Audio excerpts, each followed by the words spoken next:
The bulldozers came on a Tuesday morning in October when the Willamette Valley was still wrapped in its first cold fog of the season, and the apple trees on the southern slope of the Hensley farm were heavy with the darkest, deepest red fruit they had produced in 40 years. Three of them, D9 caterpillars, each one the size of a small house, rolling off the Mercer and Colton construction staging area with the particular unhurried certainty of machines that have never been told no. The operator of the lead machine, a broad-shouldered man named Ray Dunbar, had been handed a revised topographical map that morning. He had looked at it for 30 seconds, noticed that the property boundary line appeared to sit 12 acres deeper into his neighbor's land than the orange survey stakes driven into the actual earth suggested. He had looked up at those stakes. He had looked back at the map. Then he had picked up his radio, heard the voice on the other end, and climbed into the cab without another word. The fog swallowed them as they crossed the fence line. The first tree they hit was an 80-year-old rootstock that Gus Hensley had acquired from an estate sale in Polk County in 1971, a gnarled and enormous thing with bark the color of old iron and branches that spread 20 feet in every direction. Gus had spent 3 seasons coaxing it back to health before grafting his own experimental scion onto its ancient skeleton. The hydraulic arm of the excavator swung once. The trunk snapped with a sound like a rifle shot. The canopy, heavy with 600 pounds of ripe Hensley crimson apples, fell to the earth and burst open against the tracks of the bulldozer in a cascade of dark red pulp and juice that stained the October mud like something from a wound. That was at 9:17 in the morning. By 1:45 in the afternoon, all 12 acres of the heritage block were gone. This is the story of how a 72-year-old widow, a locked iron safe, a dead man's journal, and the most obscure agricultural statute in the Oregon Revised Statutes turned that Tuesday morning into the most catastrophic legal miscalculation in the history of Marion County real estate development. But to understand what happened, you have to go back to 1957. You have to go back to a young couple with $800 a pickup truck, with a bad differential and a piece of land in the Willamette Valley that nobody else wanted because the drainage was wrong, and the previous owner had let the soil go sour. You have to go back to Gus. Gus Hensley was born in 1928 in Casey County, Kentucky, the third son of a man who grew tobacco and apples on 30 acres of red clay hill country that had been in the family since before the Civil War. His father, Elmer Hensley, was not a sentimental man by most measurements, but he had one conviction that ran through everything he did, every decision he made, every morning he rose before dawn to check his trees. He believed that the land had a memory, that it remembered what you planted, what you took, what you gave back, and what you stole from it, that a tree was not a commodity to be calculated against market prices and replaced when something more profitable came along. A tree was a relationship. A tree was a conversation that took decades to complete. He told his sons this so many times that the youngest two eventually stopped listening.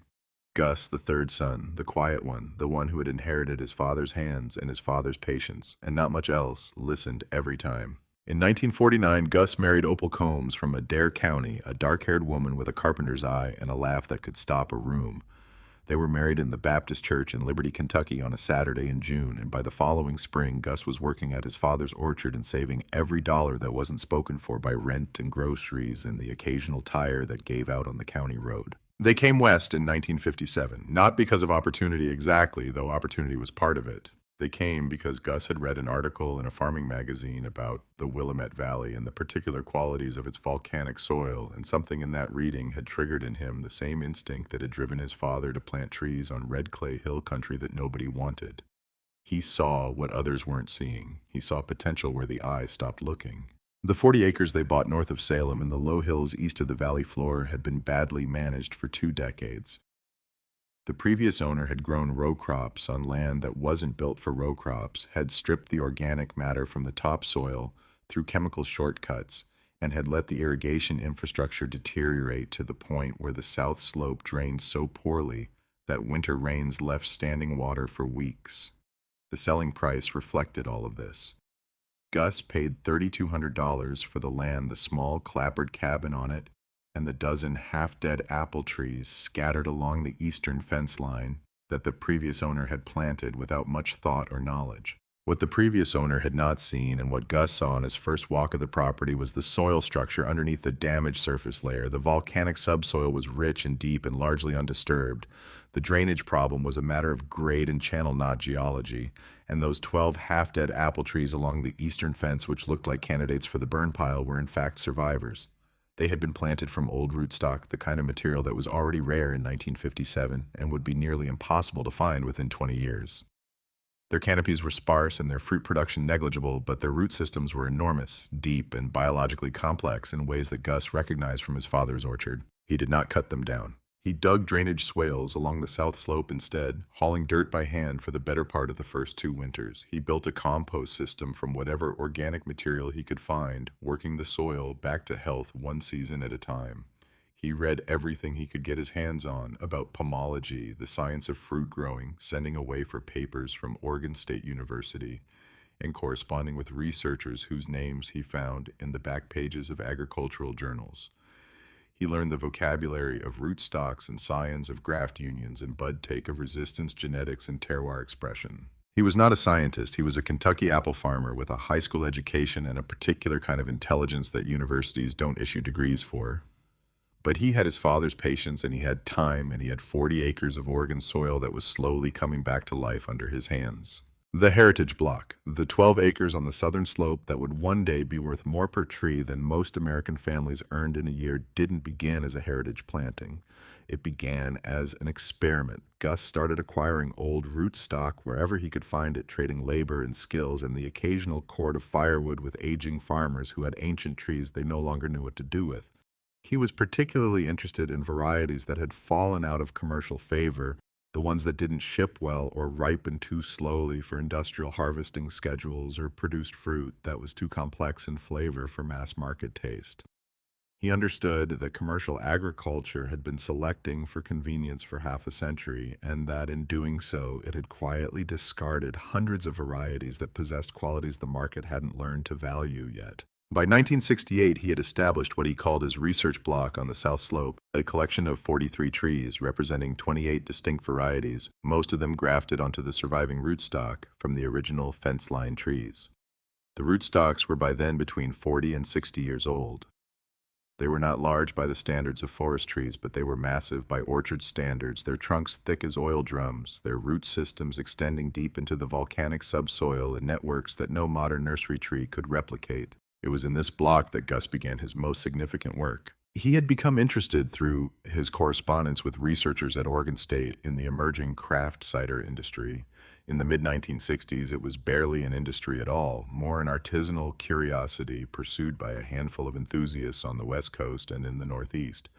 But Gus had read enough to understand that the apples the craft cider makers were searching for were not the sweet, mild dessert apples that dominated commercial orchards. They were looking for complexity, bitterness, tannin structure, acid balance.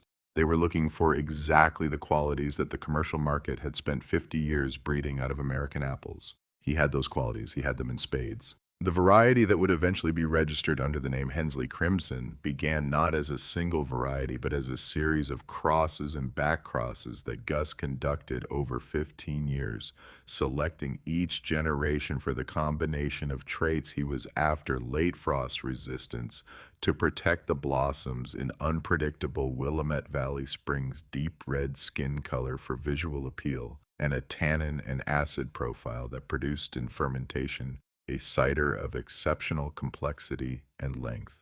He kept meticulous records. Every cross, every selection, every failure, every promising result was recorded in the series of ledgers he kept in the study of the farmhouse, written in the precise and careful hand of a man who understood that memory was not enough. The breakthrough came in 1986, when a seedling from his 5th round of selection produced fruit that stopped him in the middle of the orchard. He was 58 years old. He had spent 18 years working toward this, and he stood in the October afternoon with a half-eaten apple in his hand and knew that he had found it, not perfected it. That would take another 12 years, but found it. He didn't tell Opal immediately. He brought her a bowl full of the apples that evening and watched her face while she ate one, and when her expression changed in the particular way that it did, when something surprised her, he said, "That's it. That's the one." Opal looked at him across the kitchen table. She was 55 years old, and she had spent 29 years watching this man pursue something that most people couldn't see, and a few had actively mocked, and she knew the weight that those 4 words carried. The journal entry for that date, October 14th, 1986, reads as follows. The selection is producing consistently. Tannin profile is correct. Acid balance is where it needs to be. Frost resistance held through the April event last spring with no blossom loss. This is not the end. This is the beginning of the final work. Opal tasted it tonight. She knows. He wrote that last sentence twice. By 1998, the Hensley Crimson was complete. The word proprietary in the context of plant genetics means something specific and legally significant. Gus Hensley had not simply grown an apple. He had, through 30 years of deliberate selection, crossing, and documentation, produced a distinct and novel variety with a definable and consistent genetic identity. The meticulous records he kept constituted, in the language of agricultural law, adequate documentation of the variety's development, uniqueness, and stability. In March of 1998, Gus Hensley signed two documents. The first was a contract with a specialty cidery in Seattle, a preliminary agreement to purchase the entire Hensley Crimson harvest, pending quality evaluation of the first commercial-scale crop expected in 2001. The terms were significant enough that Gus and Opal spent a long evening discussing them at the kitchen table and went to bed feeling for the first time in years that the farm was genuinely secure. The second document was an agreement with the National Plant Germplasm System, a division of the United States Department of Agriculture, registering the heritage block on the south slope of the Hensley property as a site of critical agricultural biodiversity. The agreement carried federal recognition of the block's significance and the varieties it contained. It also carried in a set of subordinate clauses that Gus understood and noted in his journal with characteristic brevity protections that would become relevant in the event of unauthorized damage or destruction. Gus did not tell Opal about the second document. He put it in an envelope sealed. It wrote her name on the front and placed it in the iron safe under the braided rug in the study. He wrote in his journal, "O will know what to do if the time comes. She always has." In July of 1998, 4 months after signing those documents, Gus Hensley died of a sudden heart attack. He was 70 years old. He died in the orchard, which was where Opal had always expected him to die, and which seemed to her in the weeks and months afterward not a tragedy of location, but a completion. She buried him beside the creek under the old white oak, per his instructions. She spread his ashes at the base of the tree on a cold January morning with only Norma Caswell beside her, Norma having driven over from her horse property 3 miles east without being asked the way Norma had always done things. Opal was 67 years old, alone for the first time in 49 years and in possession of 40 acres of land that she did not fully understand, a safe whose contents she hadn't inventoried, and a farm operation that she had participated in for 5 decades without ever having to manage by herself. She managed it. Not easily, not without cost. She hired seasonal workers in the first years, 2 and sometimes 3 young men from the surrounding area who knew enough about orchards to be useful and enough about respect to keep their mouths shut when she corrected them. She took 2 classes at Oregon State's extension program in pomology, sitting in rooms full of people 30 years younger than her and taking notes in the precise handwriting Gus had always admired. She kept his ledger system, maintaining the records of every tree in the heritage block with the same discipline he had applied, though she would say years later that her discipline came from stubbornness where his had come from love. By 2001, when the first commercial crop of Hensley Crimson came in, she had the farm running with the calm efficiency of a system that had been refined over decades. The cidery in Seattle sent a representative who spent 2 days in the block, tasting fruit and taking samples, and who called from Portland on the drive home to tell Opal that they wanted to formalize the contract. The number he named was not what Gus had anticipated in 1998. It was larger. The craft cider market had grown faster than anyone had predicted. The qualities that Gus had spent 30 years engineering were exactly what the most demanding producers in the Pacific Northwest were looking for, and they were willing to pay for access to a supply that no one else could replicate. Opal wrote the figure in the margin of the kitchen calendar. She looked at it for a moment, then she said, "Well, Gus, you were right." She said this to the ceiling. By September of 2003, the contract with the Seattle cidery had been renewed and expanded. The heritage block was carrying the heaviest crop in its history. The Hensley Crimson trees were so loaded with fruit that Opal had her workers prop the lower branches with wooden stakes to prevent breakage. The apples were dark, almost mahogany in the October light, and the smell that rose from the south slope on warm afternoons was extraordinary, a complex sweetness with an edge of ferment beneath it that drew visitors to the fence line and stopped them there. The Mercer and Colton Ventures construction staging area was already operating on the 300 acres to the west and south. Opal had been aware of Mercer and Colton Holdings when they were acquiring land in the area in 2001 and had received their first inquiry by mail in the spring of that year. She had set the glossy brochure aside without finishing it. A phone call from a polite young woman in July had been concluded in under 2 minutes. A second phone call from a less polite young man in October had been concluded in under 1 minute. In the spring of 2002, Dalton Mercer came himself. He drove up the gravel drive in a black SUV that was cleaner than anything that had any business being on a farm road, wearing an Italian suit that Norma Caswell later described accurately as the kind of garment that makes a man look like he has never been uncomfortable in his life. He stepped out without invitation, walked to the farmhouse porch, and smiled at Opal with the practiced warmth of a man for whom warmth is a professional tool. He was 51 years old, broad-shouldered, with the easy physical confidence of someone who has never been told his presence was unwelcome. He had been in real estate development for 25 years. He had acquired land in 8 Oregon counties. He had never failed to close a deal that he had decided he needed. He introduced himself. He admired the farm. He said he got right to the point, though he had been circling it for 30 seconds before he actually arrived there. The property, he told her, was the missing element in a development that would bring significant economic benefit to the county. He was prepared to offer $2,500,000, cash. Above agricultural zoning market value, she could move to the coast, travel, enjoy her retirement.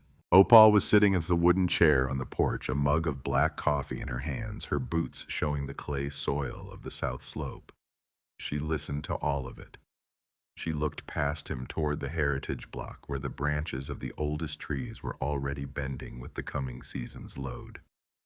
She said, "My husband's ashes are under the oak by the creek, Mr. Mercer. Everything on that south slope was grafted by his hands. This farm is not a missing element, and it is not for sale." Dalton Mercer's smile adjusted itself. The warmth didn't vanish exactly. It recalibrated. He told her she was an elderly woman living alone, that farming was difficult work, that property taxes would rise as the urban growth boundary shifted, that she was holding back progress for the sake of sentiment, that she should take the money before the situation became difficult.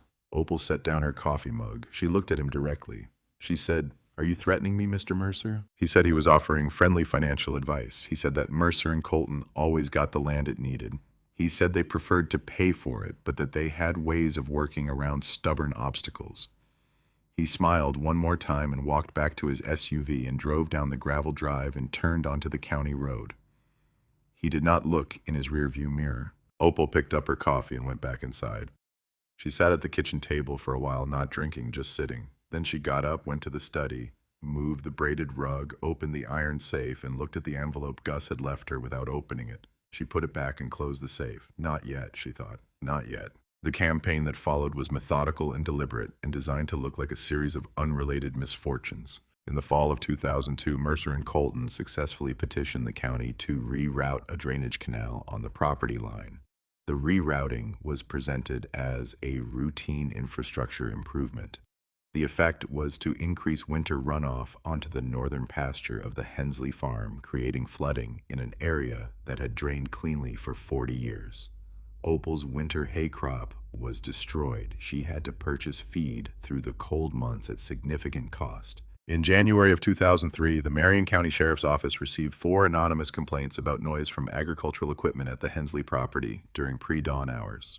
The complaints were technically baseless given Oregon's agricultural exemption laws, but they consumed 2 hours of Opal's time and paperwork and created a record that Mercer's legal team could potentially reference in future proceedings. In March, a chain-link fence appeared along the full length of the Hensley property's western boundary, positioned precisely on the legal line, but fitted with privacy screening of a height that blocked the scenic view of the valley from the farm's main work areas and drove a visual wall between the Hensley property and what had been open agricultural land. Heavy construction equipment operated within 50 feet of the boundary line during work hours, filling the air with diesel exhaust and the grinding of heavy machinery. Opal hired a surveyor to verify her boundary markers. She drove her tractor when the work needed doing, regardless of the hour. She continued to tend the heritage block. 2 of her seasonal workers quit in April. A third left in June, citing concern about the situation with the development company. She found replacements, younger men from farther away who had no existing relationships with the development company's local contractors and who came to work each day without apparent anxiety. The summer of 2003 was the most difficult since Gus died, not because of any single event, but because of the cumulative weight of constant low-level pressure, the sense of being watched and documented and slowly surrounded. Tom Brierly, who ran a hazelnut operation 2 miles north and who had sold his lower 20 acres to Mercer in the spring under terms he now bitterly regretted, drove by twice a week and stopped at the end of the drive without coming up. He never said anything. The stops were themselves a kind of communication. Rufus Dinkins, the dairy farmer, east of Norma Caswell's property, had sold his road frontage to Mercer in January and was in the process of discovering what it meant to have a development company as the owner of your access easement. He appeared at Opal's kitchen table one evening in August, a large man in his 70s with the particular expression of someone who has made a mistake he cannot unmake, and sat for an hour drinking coffee and not quite saying what he had come to say. When he left, Opal stood on the porch and watched his truck go down the drive and thought, if I go, they all go. She did not intend to go. In September, with the Heritage Block at the peak of its heaviest crop in 40 years, Mercer sent a final written offer, $2,800,000, with a 30-day acceptance window.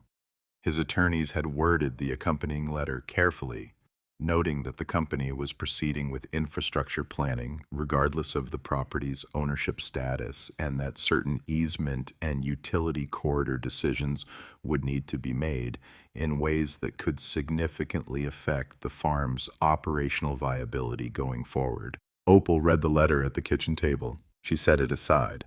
She went out to the south slope and spent the afternoon checking the propped branches, examining the fruit-making notes in Gus's ledger format about the crop's condition and the estimated harvest window. She wrote best yield in the block's history. Gus would have been insufferable about it. Then she wrote underneath not selling. Dalton Mercer, in his office in Portland, was looking at a construction timeline that was running 8 months behind schedule. The investors behind the Ridgeline Reserve, as his marketing team had named the luxury subdivision, were asking questions.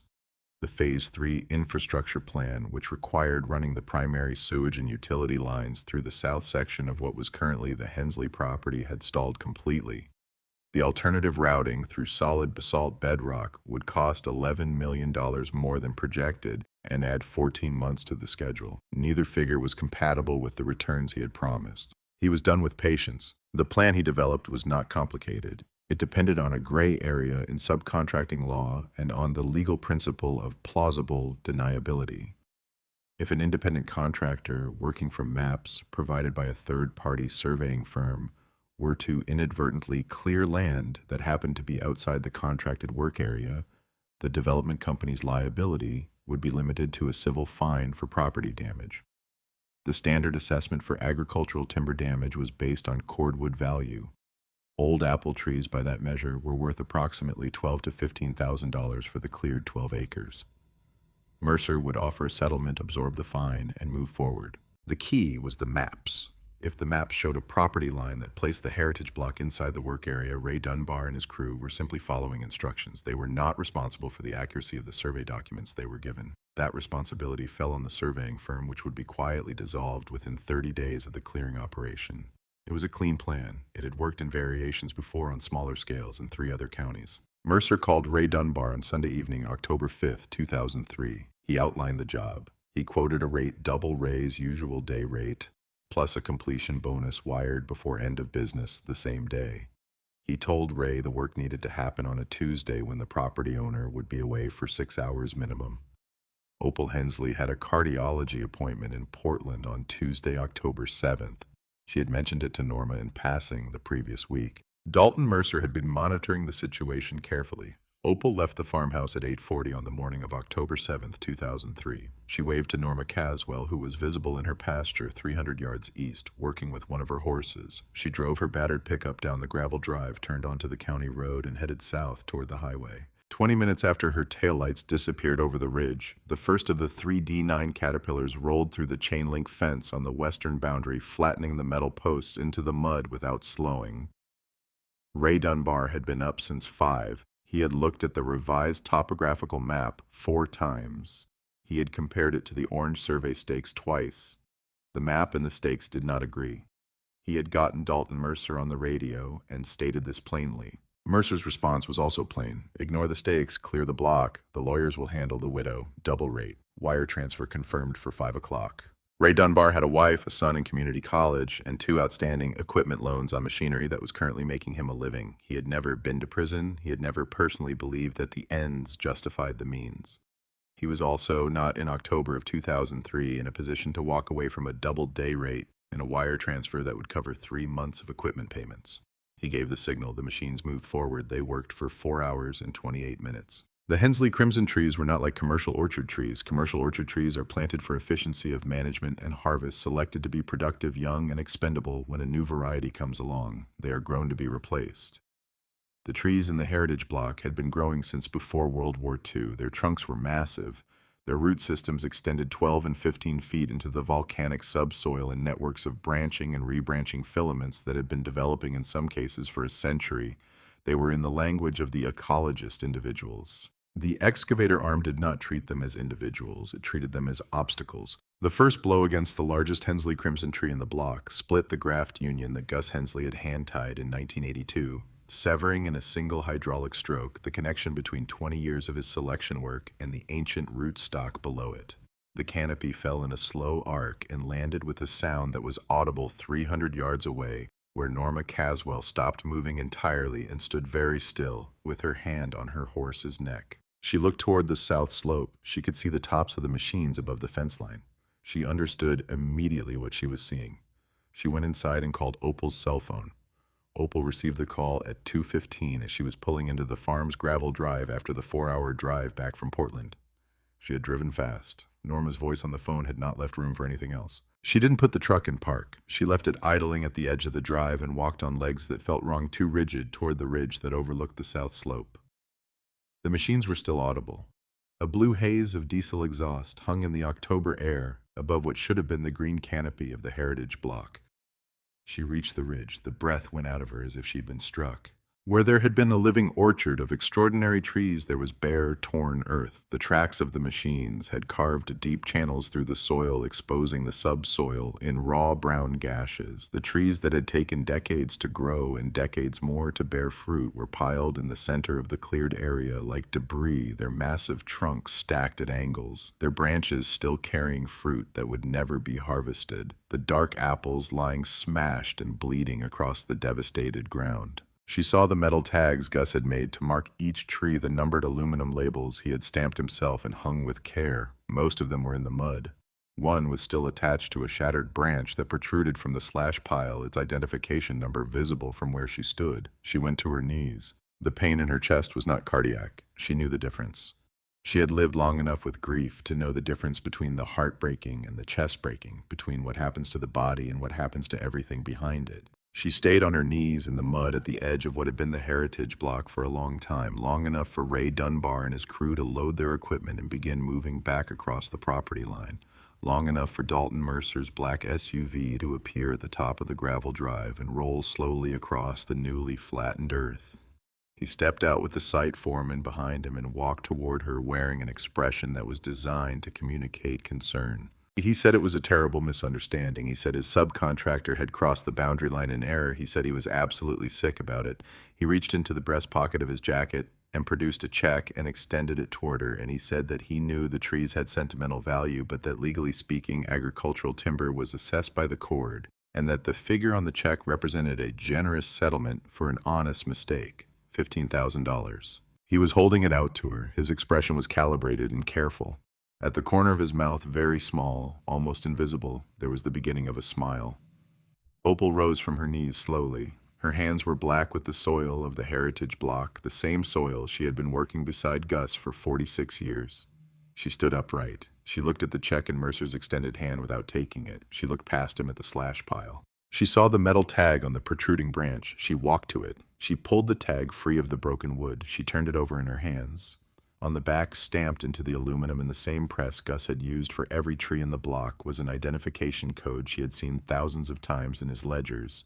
NPGS-OR-1987-HC-001. National Plant Germplasm System. Oregon, 1987, Hensley Crimson, tree number 1. She stood with the tag in her hand for a long moment, the sound of the machines fading in the distance, the smell of cut wood and crushed fruit and diesel in the October air. The grief in her chest was still there. It did not leave. But something moved through it and past it and settled in its place, cold and clear and very, very quiet. She turned and looked at Dalton Mercer. She said, "You think this is timber, Mr. Mercer?" He frowned. He said he supposed it was old fruit wood, good for smoking meats. She said, "Keep your check." She said, "You didn't cut firewood. You trespassed on private property and destroyed a federally registered plant genetics bank. You are going to regret the name Hensley." She walked back toward the farmhouse without looking at him again. She heard him call after her. She heard him tell her that if she tried to sue, his lawyers would drag it out until she was dead. She heard him tell her to take the $15,000. She went inside. She moved the braided rug in the study. She opened the iron safe. She took out the sealed envelope that Gus had left her, the one with her name on the front, in his handwriting, the one she had looked at and replaced without opening 5 years ago when everything was still too raw and too close to be touched. She opened it now. Inside was a single document. United States Department of Agriculture National Plant Germplasm System Site Registration Agreement dated March 4th, 1998. Below it was a handwritten note in Gus's journal hand. "Oh, I hope you never need this, but if you do, take it to a lawyer who understands farmland. Don't let them tell you the trees were just trees. They were never just trees." She sat at the desk in the study for a long time reading the document. The light changed outside the window as the October afternoon moved toward evening. The farm was quiet in the way farms are quiet after something terrible has happened, with the particular stillness of a place whose normal sounds have been interrupted and not yet resumed. She picked up the telephone and called information. She asked for the number of an attorney in Portland who handled agricultural property disputes. The name she was given was Silas Whitford. She called the following morning. Whitford's assistant answered and asked the nature of the matter. Opal said federal timber trespass, 12 acres, 47-year proprietary rootstock, USDA site registration. There was a pause on the line that told her something. Whitford took the call himself within 30 seconds. He asked if she could come to Portland. She said she could come that afternoon. Silas Whitford's office occupied the second floor of a building on Southwest Jefferson that smelled of old paper and radiator heat, and the particular mustiness of a practice that had been doing one thing for a very long time. He was 58 years old, with silver hair cropped close, and the kind of face that had been made angular by decades of sitting across tables from people who were lying to him. He had spent 31 years handling agricultural disputes, water rights conflicts, and timber law cases across Oregon, Idaho, and Washington. He had never lost a case involving ORS 105.810. Most attorneys in Oregon did not know what ORS 105.810 was. Opal arrived at 4:30 on a Wednesday afternoon. She wore her good clothes, the gray wool suit she kept for funerals and banking appointments. She carried a manila folder that she set on his desk with the deliberateness of someone placing something fragile. She said, "They bulldozed my heritage block. 12 acres, every proprietary graft, every century-old rootstock. They left me a check for $15,000 and called it an accidental timber trespass." She paused. "She said I want to destroy them, not sue them. Destroy them." Silas Whitford opened the folder. He was quiet for a long time. He turned pages slowly, reading with the focused attention of a man for whom every word in a document has potential weight. He read the NPGS site registration agreement. He read the citery contracts. He read the pages of Gus's botanical ledgers that Opal had photocopied and organized in chronological order. He read the preliminary appraisal she had done herself on the back of an envelope, working from what she knew about the block, which was everything. He removed his reading glasses and looked at the handful of crushed Hensley crimson apples she had placed beside the folder without comment. He said, "Opal, when Mercer's man stood on your property and told you it was a mapping error, was anyone else present?" She said, "Norma Caswell saw the machines from her pasture. She called me. She was at the property within 40 minutes of my return," he said, "and Mercer himself spoke to you on the cleared ground." She said, "He handed me a check and told me to take it before I hired a lawyer." A slow and particular kind of smile crossed Silas Whitford's face. It was not a warm smile. It was the smile of a man who has just seen something he has been looking for. He said, "Then Mr. Mercer has made a fatal miscalculation. He thinks he's dealing with standard property damage. He doesn't understand that Oregon is a logging state, and that in this state we have a law designed specifically to prevent exactly this kind of corporate land theft." He leaned forward and tapped his pen once on the desk. He said, "Oregon Revised Statute 105.810, the timber trespass statute, Under Oregon law, if someone willfully and unlawfully cuts down trees on another person's property, the victim isn't entitled to the value of the wood. The court is mandated to award treble damages. Whatever those trees were worth, the penalty is multiplied by 3. And Opal, these were not standard pine trees. She already knew what he was going to say. She had known it since the moment she read the document in Gus's safe. But she let him say it because hearing it from a man who had spent 31 years in courtrooms made it real in a different way. He said, "To establish the value, we need a forensic pomologist." He picked up his telephone before she answered. The woman he called was Dr. Lena Farrow, a professor of pomology at Cornell University who had spent 20 years developing expertise in the valuation of specialty fruit crops and proprietary plant varieties for litigation purposes. She had testified in 17 cases involving agricultural property damage across 12 states. She had never been successfully cross-examined on her methodology. She arrived in Oregon on a Thursday morning in mid-October and drove directly to the Hensley farm without stopping at her hotel. She was 44 years old, compact and precise in her movements, wearing field clothes and carrying equipment cases that she unloaded from the rental car herself. She shook Opal's hand at the end of the drive and said she was sorry about the orchard. Then she walked to the south slope and went to work. She spent 3 days on the property. She worked from first light until the afternoon fog came in, cataloging the shattered stumps, taking core samples from the exposed root systems, analyzing soil composition at multiple depths, and reviewing every page of Gus's botanical ledgers with the attention of a scholar reading a primary source. She photographed everything. She took tissue samples from root fragments that had survived the clearing. She cross-referenced Opal's contractual documentation with market data from the craft cider industry across the Pacific Northwest. On the third evening, she sat at the kitchen table with Opal and Silas, who had driven down from Portland, and she walked them through her findings. She began with what the trees were. The Hensley Crimson, she explained, was not a commercially available variety. It could not be purchased from any nursery in the United States because no nursery had the propagation rights or the genetic material to produce it. The variety existed in one place on Earth, the heritage block on the south slope of the Hensley Farm in Marion County, Oregon. The trees that had been destroyed were not simply agricultural assets. They were the sole repositories of a registered proprietary genetic identity that Gus Hensley had spent 30 years creating. She said, "Think of it this way. If someone burned down the Library of Congress, you wouldn't value the loss in terms of the weight of paper destroyed. You would value it in terms of what was contained in those pages and what it would cost if it were even possible to reconstruct it. What was destroyed here is not applewood. What was destroyed here is 30 years of irreplaceable genetic work." The replacement cost of a single mature Hensley Crimson tree, she explained, could not be calculated as the replacement cost of a nursery tree because no nursery tree could replace it. The rootstock alone, 80 to 100 years old, was irreproducible on any commercially reasonable timeline. The grafted variety existed only in Opal's greenhouse, where she had maintained a small collection of scion wood as a routine precaution, and in the tissue samples Dr. Farrow had collected from the surviving root fragments.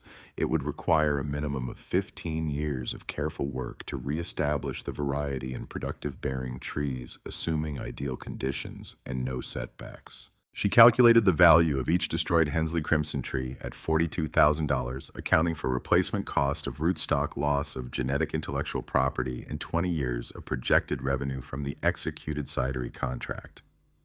There had been 110 Hensley Crimson trees in the cleared block. She then calculated the value of the other varieties, destroyed Arkansas Black Huey's crab, 4 additional heritage varieties whose rootstock, while not proprietary, was of the old-growth class that had not been commercially available for decades. She calculated the replacement cost of the irrigation infrastructure, the soil remediation required to restore the cleared ground to productive capacity, and the ancillary losses associated with the destroyed cidery contract. She set her pen down and looked at Opal and Silas. The total was $4,800,000. Opal sat with that number for a moment. She did not visibly react. She had spent 6 days preparing herself for whatever the number would be, and she had understood from the moment she read Gus's document in the safe that this was not going to be a small number. But there is a difference between understanding abstractly that a number will be large and hearing it stated plainly at your kitchen table. Silas Whitford looked at Dr. Farrow. He said, "And under ORS 105.810, Dr. Farrow said treble damages would apply if the trespass is found to be willful and malicious. Silas said it will be found to be willful and malicious. He looked at Opal. He said 4.8 million tripled is 14.4 million, plus attorney's fees and court costs, plus punitive consideration if the judge finds the conduct egregious, which this conduct clearly is. The kitchen was quiet for a moment. Opal said, "Good, file it." The process server reached Dalton Mercer's office on a Tuesday morning 3 weeks later. He was reviewing architectural renderings of the Ridgeline Reserve's planned clubhouse when the man came through without stopping at the reception desk and set a legal filing approximately 200 pages thick on his glass desk. Mercer picked it up, expecting the nuisance suit he had discussed with Derek Stroud, the kind of filing that small-time agricultural lawyers occasionally put together to extract a modestly improved settlement. He expected to see a number in the range of $50,000 to $75,000. He expected to spend 20 minutes on the phone with Stroud and then return to his renderings. He flipped to the damages section. He read the number. He set the filing down. He picked it up again. He read the number again. He called Derek Stroud on the direct line without touching the filing again. He said 14.4 million. She's suing us for 14.4 million. Stroud's response took a moment. He said, "I've read the filing, Dalton. I had a copy messengered this morning. Mercer said it's apple trees. Get this dismissed." Stroud said, "I can't get it dismissed. They have federal registry documents. They have a forensic valuation from Cornell University. They have the site registration agreement from the USDA. And they filed under the timber trespass multiplier, which means the base valuation of 4.8 million has been tripled as a matter of statutory right. This isn't a nuisance suit. This is a death sentence." Mercer said, "It's trees. They were old apple trees on a 40-acre farm." Stroud said they were a federally registered proprietary botanical collection. "Dalton, you didn't destroy her trees. According to this filing, you destroyed a living patent. The difference in legal terms is the difference between breaking a window and burning down a museum." There was a silence on the line. Stroud said, "The board is going to panic. The Phase 3 investors are going to pull out, pending the litigation. You need to understand what this means for the timeline." They pulled out on a Friday afternoon. 3 separate investment groups representing 60% of the development funding for the Ridgeline Reserve's Phase 3 construction notified Mercer and Colton Ventures in writing that they were suspending their commitment pending resolution of the pending litigation. The construction sites went quiet over the following week. The half-built infrastructure sat in the Oregon rain without workers. The foundation pours that had been scheduled for November were postponed indefinitely. Dalton Mercer had built his company over 23 years through a combination of aggressive acquisition, careful financial structuring, and the particular kind of confidence that comes from never having encountered a problem that money couldn't solve or lawyers couldn't outmaneuver. He had never been in a lawsuit that he had not settled on terms favorable to himself. He had never faced a plaintiff who had federal documentation and irreplaceable property and a Cornell forensic expert. He told Derek Stroud to prepare a defense around the accidental surveying error. He told him to make Ray Dunbar the story. He said, "If the subcontractor misread the maps, it's a subcontractor problem. Get that established." Stroud said he would see what he could do. What Stroud could do was construct a plausible narrative around the mapping error, one that placed the responsibility on Ray Dunbar's excavation company and on the third-party surveying firm that had supposedly produced the revised topographical map. The strategy had a formal legal name which Stroud used in his briefings to Mercer's board, and an informal name which Stroud used only when talking to himself. The informal name was throwing Ray Dunbar under the bus. Ray Dunbar understood this within 2 weeks of the suit being filed. He had received assurances from Mercer and Colton that the company would provide legal support in any proceedings arising from the October clearing operation. What he received instead was a junior attorney from a firm he had never heard of who told him during their first meeting that his best option was to plead ignorance of the property line discrepancy and accept a civil fine from the county for the unauthorized clearing. When Ray asked about the criminal trespassing charge that Silas Whitford's filing had included in its preliminary complaint, the junior attorney said he wasn't in a position to comment on that. Ray Dunbar was 61 years old. He had run his excavation company for 28 years. He had 2 equipment loans, a wife who had recently retired from her hospital job to manage the business's books, and a son in his second year at a community college in Salem.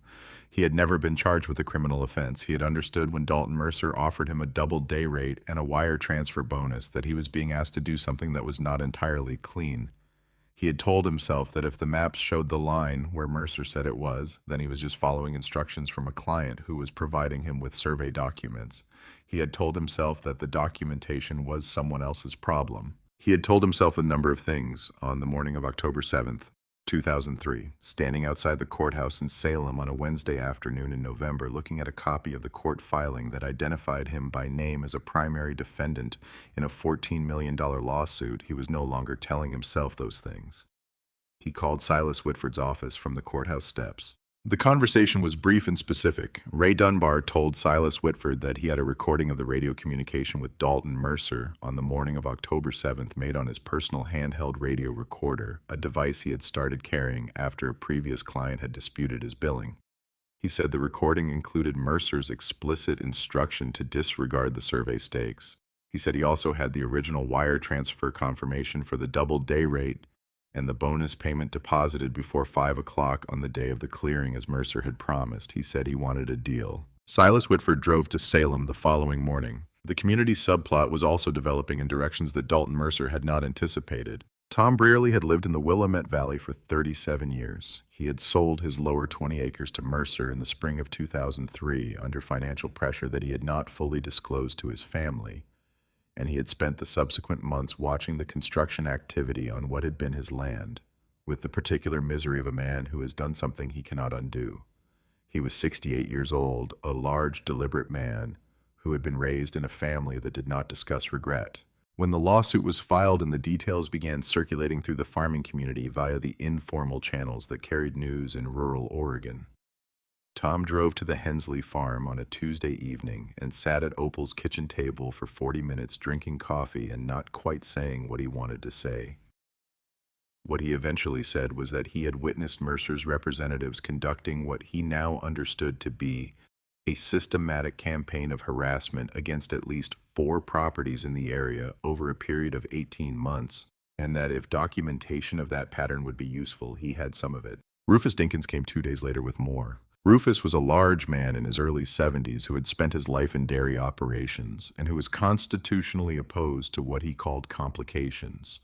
He had sold his road frontage to Mercer in January, believing it was a straightforward transaction, and had discovered over the following 9 months that living with a development company as your access easement holder was not straightforward in any dimension.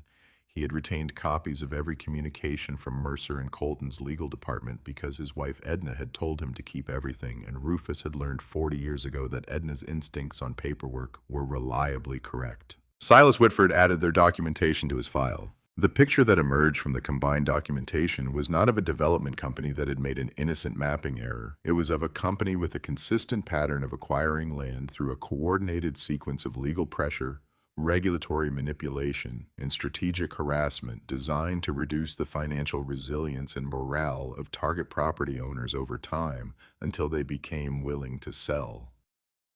The Hensley farm had been subjected to all elements of this pattern: the drainage rerouting, the anonymous complaints, the fence and the construction noise, the coordinated departure of seasonal workers, all of it documented, all of it traceable, all of it consistent. Silas Whitford filed a supplemental brief in December that significantly expanded the scope of the case. Meanwhile, Opal was managing the farm. The cidery in Seattle had not pulled its contract. The representative had called in early November after the suit was filed, and the story had begun appearing in Oregon agricultural publications, and had said with considerable feeling that they stood by their agreement and were following the proceedings with interest.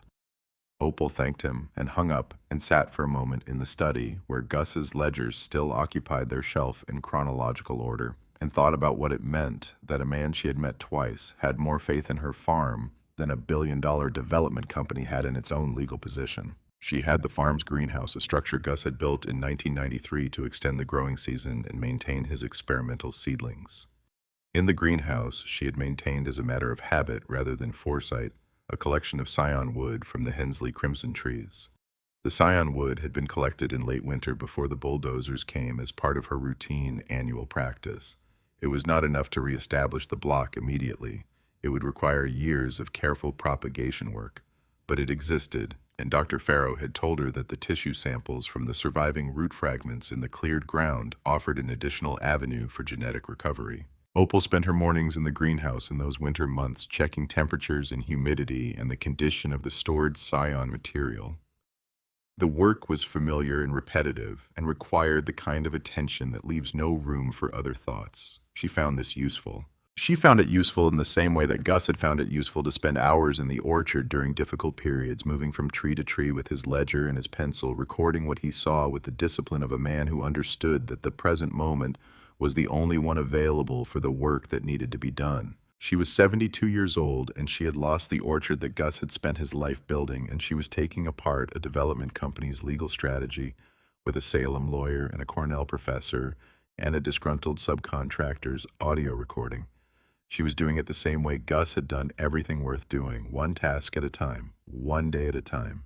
The morning light in March 2004, when the trial commenced in the Marion County Courthouse, came through the valley fog in the flat and patient way of early spring in Oregon, spreading across the fields and orchards with the indifference of a season that had no particular interest in what the humans below were doing. The courthouse was a solid building from 1924, all brick and formal proportion, with high windows that let in more light than warmth. The courtroom filled early. Norma Caswell arrived at 7:30 with Tom Brierly and Rufus Dinkins taking seats in the gallery behind the plaintiff's table. Two representatives from the Seattle Cidery Company sat in the third row. 5 farmers from the surrounding area, none of whom Opal knew well, but all of whom had followed the proceedings in the agricultural press, occupied the seats behind them. A reporter from the Salem Statesman Journal sat with a notebook at the end of the fourth row. Opal entered at 8:50 with Silas Whitford wearing the gray wool suit and the flat leather shoes she wore for important days. She sat at the plaintiff's table and arranged her folder and did not look at the defense table where Derek Stroud was already organizing his papers. Dalton Mercer came in 3 minutes before the session began. He was accompanied by 2 members of his board, one of whom Silas had identified in his pre-trial research as the primary Phase 3 investor who had not yet withdrawn his funding. Mercer wore a dark suit that was still more expensive than anything in the courtroom. The arrogant assurance that had been his most consistent characteristic in every interaction Opal had observed was not visible this morning. What was visible instead was the particular stillness of a man who has been awake for a long time. The Honorable Margaret Coyle presided. She was 63 years old, with a reputation for impatience with evasion and a specific and well-documented dislike of corporate defendants who treated the court as an inconvenience to be managed rather than a process to be respected.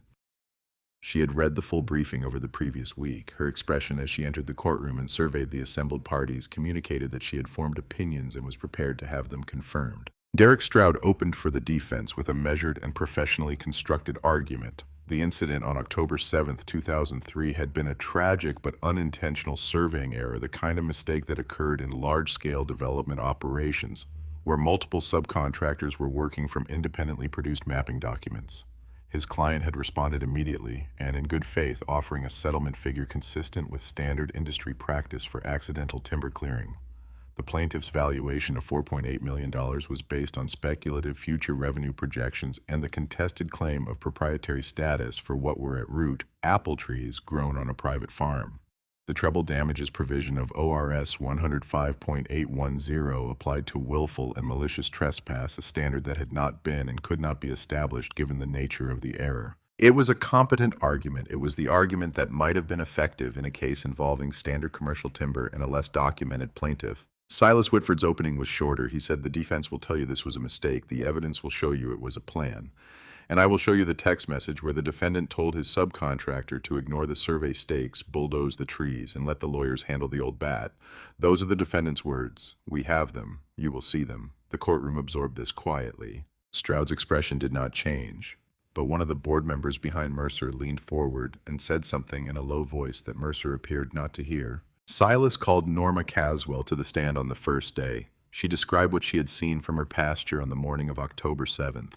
The machines crossing the fence line, the survey stakes which she had walked past hundreds of times and recognized as the orange boundary markers of the Hensley property being crushed under the tracks of the lead bulldozer. Stroud cross-examined. He asked how far she had been from the clearing operation. He asked whether she could be certain at 300 yards that the stakes she had observed were specifically USDA registered boundary markers rather than general survey stakes of the kind placed by construction crews for internal reference. Norma Caswell looked at him with the expression of a woman who has spent 30 years handling horses and has therefore developed a reliable sense of when someone is trying to make her doubt what she knows. She said she had walked past those stakes every day for 11 months since they were placed. She said she knew what color they were and where they were and what they marked the same way she knew the fence post on her own property. Stroud thanked her. Dr. Lena Farrow testified on the second day. She was on the stand for 4 hours. She walked the jury through the science of rootstock age and value, the genetics of proprietary variety development, the federal registration process, and the methodology she had used in producing her valuation. She used visual aids. She explained what it meant that the heritage block's rootstock was between 80 and 100 years old. She explained what the Hensley Crimson was and what it had taken to create it and why no amount of money could simply go to a nursery and buy a replacement. She said, "In my 20 years of forensic pomology, I have testified in cases involving orchards that were damaged by flood, by fire, by equipment accidents, and by deliberate destruction.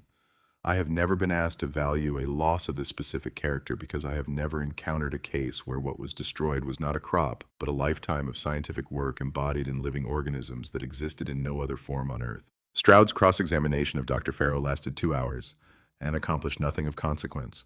She was not a witness who could be made to doubt her own findings. The third day covered the pattern of harassment documented by Tom Brierly and Rufus Dinkins. Silas entered their documentation into the record and called both men to the stand. Tom Brierly testified in the careful, measured way of a man who has thought hard about what he is going to say and is going to say it exactly that way. Rufus Dinkins testified in the blunt and undecorated way of a man who does not see any value in language that does not mean what it says. On the fourth day, Silas called Ray Dunbar. Ray Dunbar was a large man who moved with the careful deliberateness of someone who has spent his adult life around heavy machinery and has developed through proximity to things that can kill you a habit of economy and motion. He was 61 years old with the heavy forearms of a man who had run excavation equipment since he was 23, and he walked to the witness stand without looking at Dalton Mercer's table. He was sworn in. He sat. He placed his hands flat on the railing in front of him. Silas Whitford stood and said, "Mr. Dunbar, on the morning of October 7th, 2003, did you receive a communication from Dalton Mercer regarding the clearing operation on the Hensley property?" Ray said, "I did." Silas said, "What form did that communication take?" Ray said, "He called me on my radio. It was the second call that morning. The first one was from my site coordinator. The second one was directly from Mr. Mercer," Silas said. "And what did Mr. Mercer say to you in that communication?" Ray said, "He told me to ignore the stakes. That was the first thing he said. I had told my coordinator that the stakes on the ground didn't match the boundary line on the map he'd given me. That's why Mercer called directly. He said, ignore the stakes. He said, bulldoze the trees. He said, let the lawyers handle the widow. He said he'd double my rate and wire the transfer by 5 o'clock. The courtroom was very quiet. Silas said, "Mr. Dunbar, do you have a record of this communication?" Ray reached into the breast pocket of his jacket and removed a microcassette tape in a small plastic case. He set it on the railing. He said, "I've been recording client communications on job sites for 9 years. Started after a contract dispute in Yamhill County. I have the original tape and 2 copies. My attorney provided the court with a certified transcript last Friday." He looked at Silas, who nodded. Ray said, "He also said I'd be taken care of if anything came up legally." Those were his exact words. "I'd be taken care of." He said it twice. Silas said, "Mr. Dunbar, I'm going to ask you to describe in your own words what you saw when you crossed the boundary line of the Hensley property on the morning of October 7th. Ray was quiet for a moment. When he spoke, his voice was steady, but carried something that it had not carried before. He said, "I saw the orange survey stakes. They were placed at regular intervals along the line. They were fluorescent orange. You couldn't miss them in the fog because they were the brightest things out there. I saw them before I crossed. My lead operator saw them. We both knew what they marked." He stopped. He said, "I've been in this business 28 years. I know what a survey stake looks like and what it means. When you drive a machine through a marked boundary line, you know you're doing it. There's no version of that where you don't know." Silas let that statement stand in the air of the courtroom for several seconds. He said, "Mr. Dunbar, you mentioned that Mr. Mercer offered you double your standard rate and a wire transfer bonus for this job." Ray said, "Yes." Silas said, "Did you receive that wire transfer?" Ray said, "I did. Before 5 o'clock that afternoon, as he promised." Silas said, "Your Honor, I'd like to enter into evidence Plaintiff's Exhibit 14, which is a certified bank record confirming the wire transfer from Mercer and Colton Ventures, LLC, to Dunbar Excavation, Inc., dated October 7th, 2003, in the amount of $47,000. Judge Coyle said, "Admitted." Silas said, "Thank you, Mr. Dunbar. No further questions." Derek Stroud stood for cross-examination with the expression of a man who has arrived at a river crossing to find the bridge washed out and must decide whether to swim.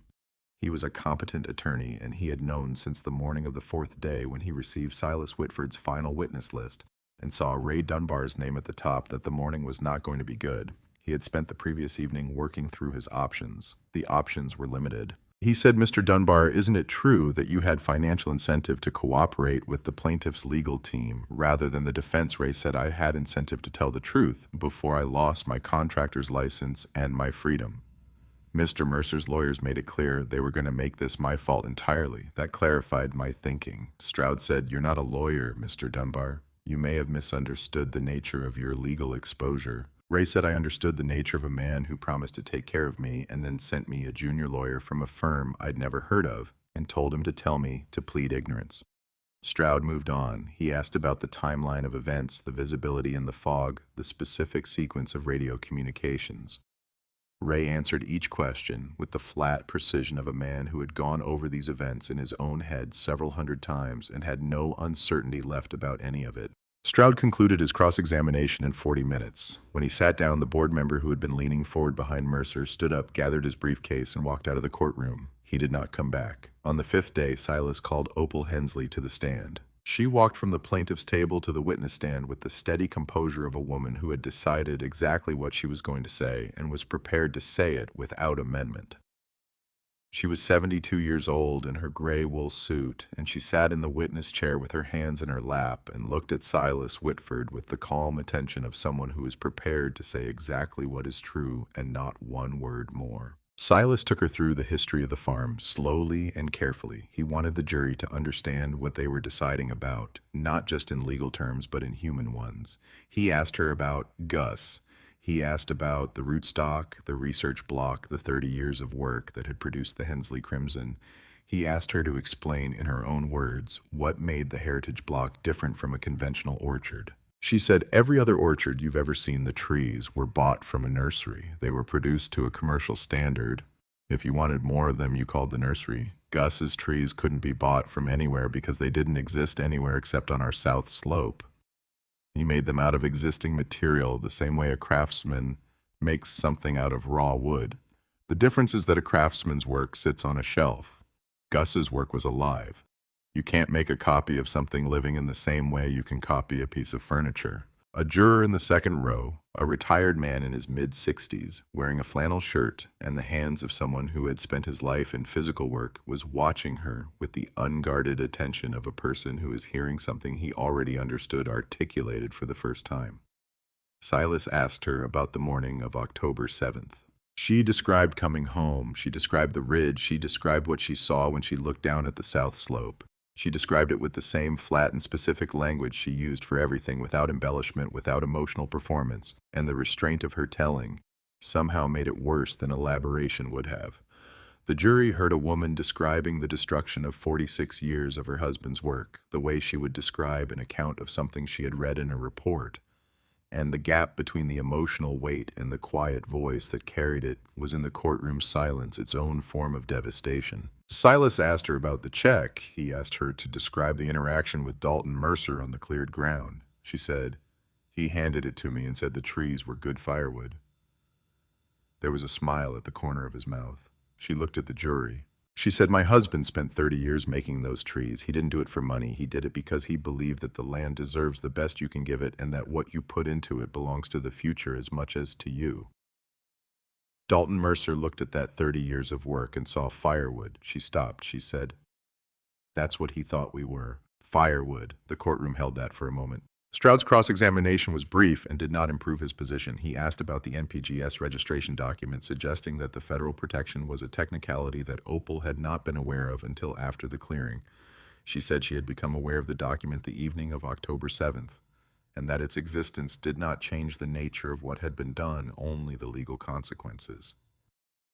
He asked whether she had made any effort to inform Mercer and Colton of the document before filing suit. She said she had informed their representative when he handed her the check that she intended to destroy them legally. She said that constituted reasonable notice. A sound moved through the gallery that was not quite laughter and was not quite not laughter. The jury received the case on a Thursday morning. They deliberated for 3 hours and 40 minutes. When they returned, Judge Coyle noted for the record that deliberations in cases of this complexity were sometimes considerably longer and that the speed of the jury's return was itself informative. The foreperson, the retired man in the flannel shirt, stood and read the verdict. Willful and malicious trespass found. Property damage found. Punitive conduct warranting treble damages under ORS 105.810 found. Total compensatory damages $4,800,000. Treble damages pursuant to ORS 105.810 $14,400,000. Attorney's fees and court costs awarded to the plaintiff. Judge Coyle looked at the defense table. She said, "I want to note for the record that in 31 years on the bench, I have rarely seen a case in which the evidence of willful conduct was as clearly established as it is here. The defendant appears to have believed that a 72-year-old widow operating a farm alone would be an easy obstacle to manage. The court trusts that this verdict will serve as adequate correction of that belief." She set down her pen. She said, "Court is adjourned." The sound that rose in the gallery was not the dramatic outburst of courtroom dramas. It was something quieter and more sustained, a general exhalation of something held for a long time, the particular sound of a room full of people who have been waiting for something just and have now received it. Norma Caswell was crying without seeming to know she was doing it. Tom Brierly sat very still with his hands on his knees. Rufus Dinkins stood up, which was the most significant response available to him, and stood there. Opal sat at the plaintiff's table with her hands folded and looked at the middle distance for a moment. Then she reached across and put her hand briefly on Silas Whitford's arm and said, "Thank you, Silas, and thank Gus." Silas said Gus did most of it. He just needed you to find the envelope. She nodded once. Then she rose and walked out of the courtroom into the March morning. The aftermath of the verdict moved quickly, as financial catastrophes tend to. Mercer and Colton Ventures did not have $14 million in accessible liquidity. The development company's capital was leveraged into land acquisitions and infrastructure commitments, and the withdrawal of the Phase 3 investors had already strained the company's operating position beyond what the banks were comfortable holding. The verdict triggered a series of loan covenant reviews. Two of the reviewing institutions reached similar conclusions on the same morning. The company filed for Chapter 11 bankruptcy protection in the second week of April. The 300 acres of the Ridgeline Reserve went into the bankruptcy estate. The partially constructed infrastructure, the staked lots, the model home with its fake weather vane and imported stone facade, the concrete footings poured in the October rain for buildings that had never existed, all of it became assets to be valued and liquidated under the supervision of a federal bankruptcy trustee. Dalton Mercer was removed from the company by his remaining board members before the month was out. The civil judgment against him personally, as distinct from the corporate entity, was referred to the State Licensing Board. His Oregon real estate development license was suspended pending review. Derek Stroud filed an appeal on procedural grounds. The appeal was denied 4 months later. The grounds were insufficient. Ray Dunbar was charged with criminal trespass and property destruction. He pleaded guilty to a reduced charge in exchange for his cooperation, which had already been provided, and received a suspended sentence and a civil fine. Ray Dunbar's contractor's license was suspended for 2 years. He spent those 2 years doing machine maintenance work in his own shop, rebuilding equipment, and was, as far as anyone in the valley subsequently observed, a changed man in the specific way that men are changed by having done something they cannot undo and having lived with the knowledge of it. The bankruptcy trustee overseeing the liquidation of the Ridgeline Reserve assets contacted Silas Whitford in early May. The conversation that followed was one that Silas would describe later as the most satisfying telephone call of his professional career.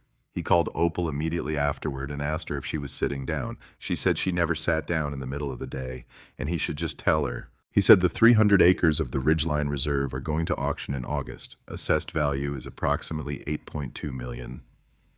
In a bankruptcy liquidation with the development reputation of the property compromised and the Phase 3 investor community, having publicly withdrawn, the expected sale price is estimated between $1.6 and $2.2 million.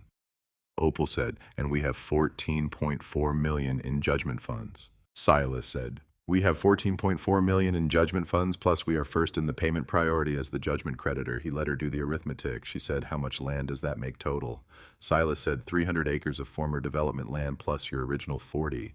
340 acres all told. She was quiet for a moment. Then she said Gus would have laughed out loud. She said it to the room, not to Silas. The auction took place on a Friday in mid-August in the parking lot of the bankruptcy court building in Salem. There were four other bidders. None of them went above 1.9 million.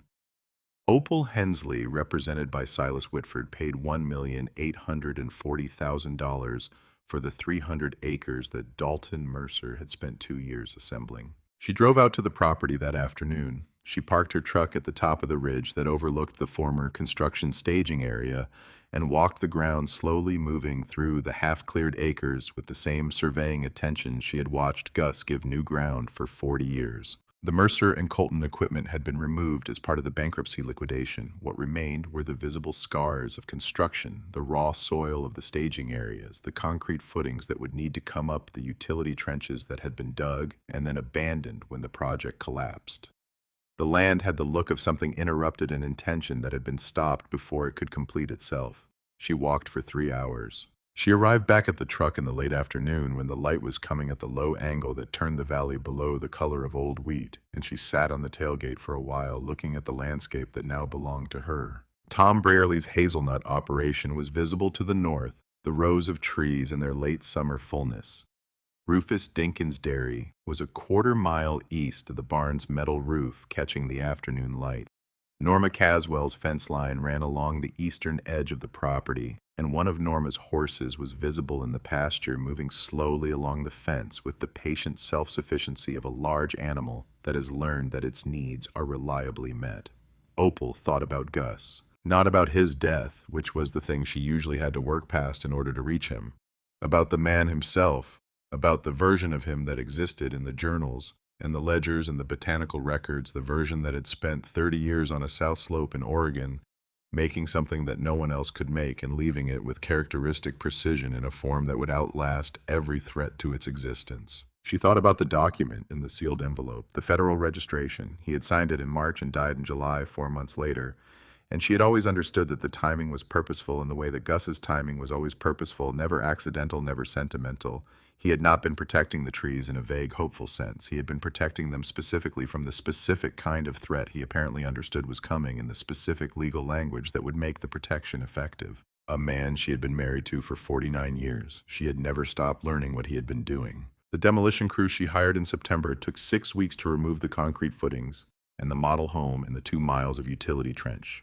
The soil work took longer.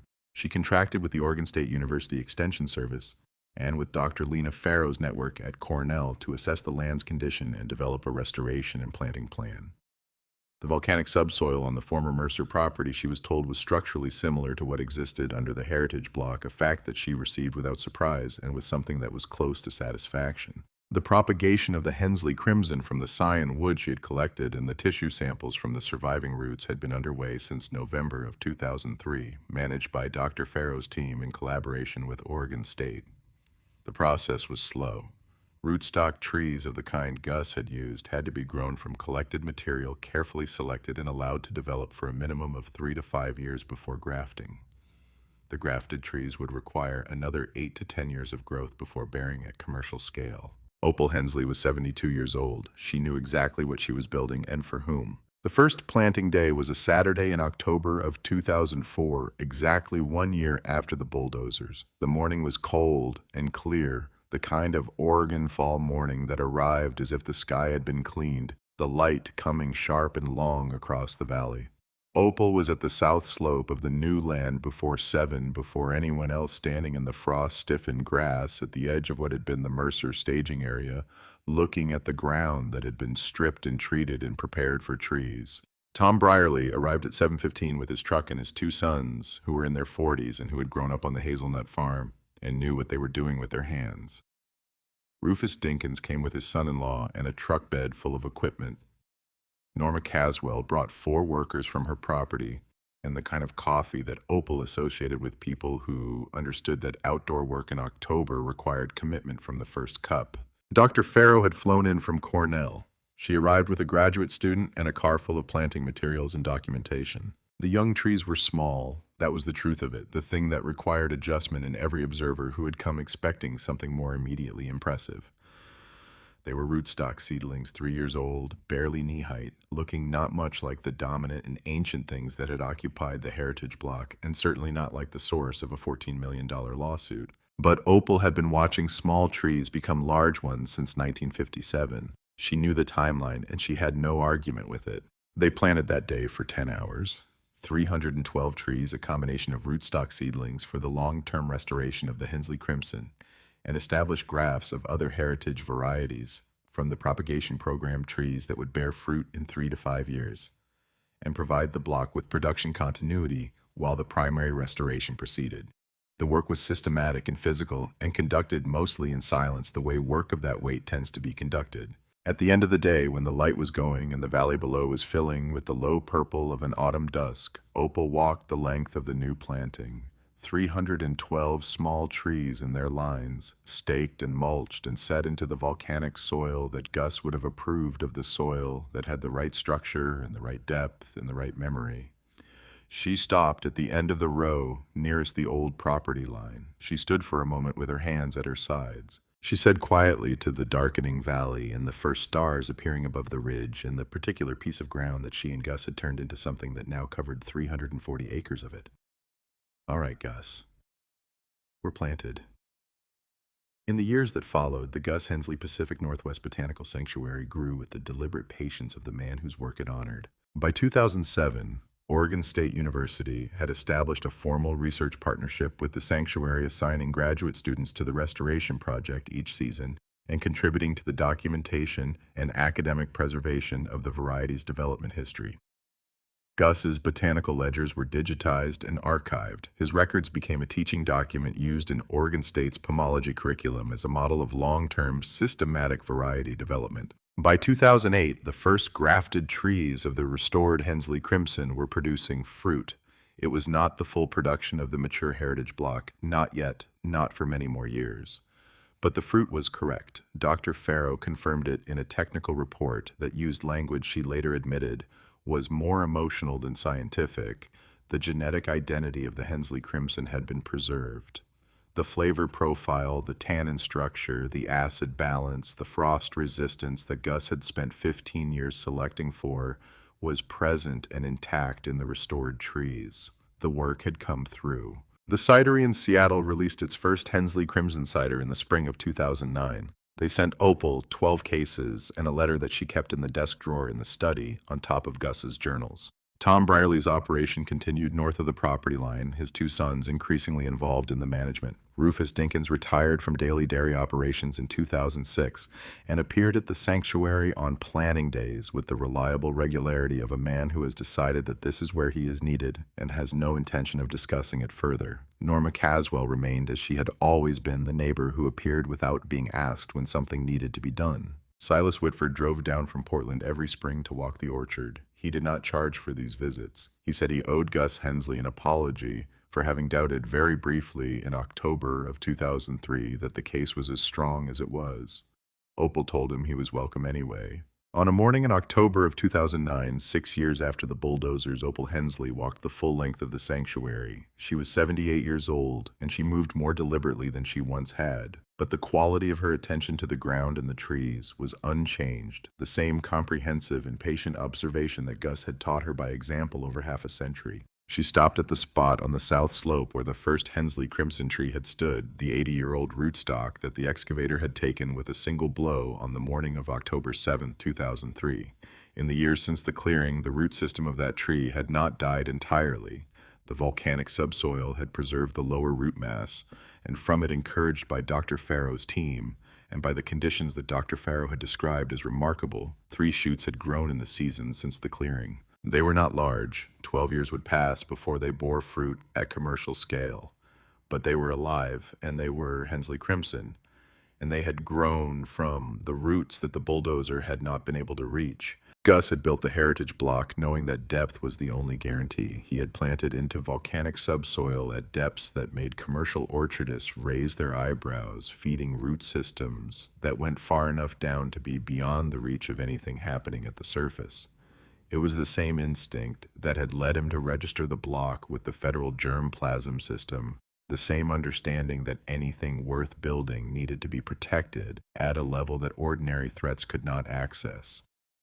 The machines had taken what was visible. They had not been able to take what was underneath.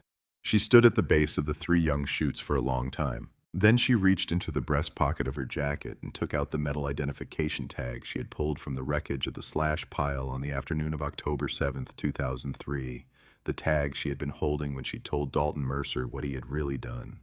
She had carried it in her jacket pocket every day since, the way some people carry photographs, the way others carry things that have no name but serve the same purpose. NPGS-OR-1987-HC-001. The first Hensley Crimson tree registered and numbered by a man in 1987 who understood that the work he was doing belonged to the future. She hung the tag on the nearest of the three young shoots on a low branch at eye level, the same way Gus had hung every identification tag he ever made at eye level where it could be read without bending. She stepped back. The tag turned slowly in the October breeze, aluminum catching the morning light, the stamped numbers and letters readable from where she stood, NPGS-OR-1987-HC-001. She had spent 6 years asking what it meant that a man who died in his orchard had spent the last months of his life filling out federal paperwork. She understood it now. He had not been protecting the trees from what was coming. He had known in the way that men who spend their lives studying long timelines come to know things, that what he had made would outlast any particular threat if it was deep enough and documented enough, and if someone was left who knew where to look. He had trusted her with the finding. She turned and walked back toward the farmhouse, the metal tag behind her, catching the light, the three young shoots standing in their row, with the unremarkable determination of living things that have not been told they were supposed to fail. The land had a memory. Gus had said so all his life, and the land, as it turned out, had kept better faith with his work than anyone who had tried to take it from him.